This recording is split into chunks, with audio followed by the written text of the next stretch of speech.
Hello बच्चों, चलिए प्रश्न को देखते हैं। प्रश्न है, निम्नलिखित में से किसका क्वथनांक न्यूनतम है? विकल्प ए H2O, विकल्प बी H2SE, विकल्प सी H2T और विकल्प डी H2S। तो देखिए बच्चों, यहाँ पर ध्यान दें प्रश्न की मुख्य अवधारणा।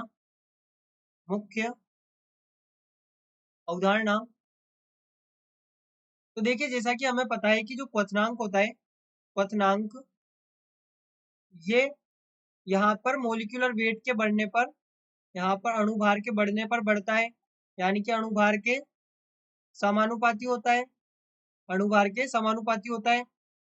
वहीं पर देखें जो क्वथनांक है, ये यहाँ पर बंध की प्रबलता, देखिए इसे हम इस प्रकार से समझे, यहाँ पर ये अणुभार के समानुपाती है। अब अणुभार से यदि हम देखें तो यहाँ पर क्वथनांक का क्रम क्या होना चाहिए?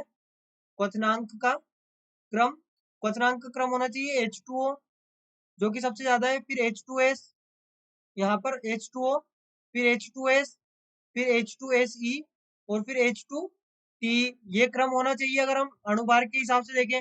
लेकिन बच्चों, होता क्या है कि हमें पता है जो H2O है, H2O में हाइड्रोजन बंध उपस्थित होता है, हाइड्रोजन बंध उपस्थित होता है, उपस्थित होता है।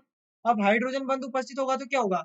हाइड्रोजन बंध एक प्रबल बंध होता है, प्रबल बंध, और इसके कारण जो H2O का क्वथनांक होगा वो उच्च होगा, क्वथनांक उच्च होता है, जो कि बाकी यहाँ पर इन सभी में हाइड्रोजन बंध अनुपस्थित होता है, हाइड्रोजन बंध अनुपस्थित अनुपस्थित होता है। तो देखिए जो H2O है, H2O का जो बॉइलिंग पॉइंट होता है वो सबसे अधिक हो जाता है, क्योंकि इसमें उपस्थित होता है हाइड्रोजन बंध, इसलिए इसका यहाँ पर क्वथनांक सबसे अधिक हो जाता है और सबसे कम रह जाता है H2S का। क्योंकि जैसे हम समूह में नीचे जा रहे होते हैं, अणुभार बढ़ रहा होता है, अणुभार बढ़ रहा होता है तो क्वथनांक भी बढ़ रहा होता है, बचा क्या? H2S। तो इसका यहाँ पर सबसे कम क्वथनांक होता है, सबसे कम क्वथनांक, और जो H2O इसका सबसे अधिक होगा, सबसे अधिक क्वथनांक होगा। तो हमारे प्रश्न का जो उत्तर है वो यहाँ पर होगा विकल्प डी H2S, जिसका यहाँ पर क्वथनांक न्यूनतम है।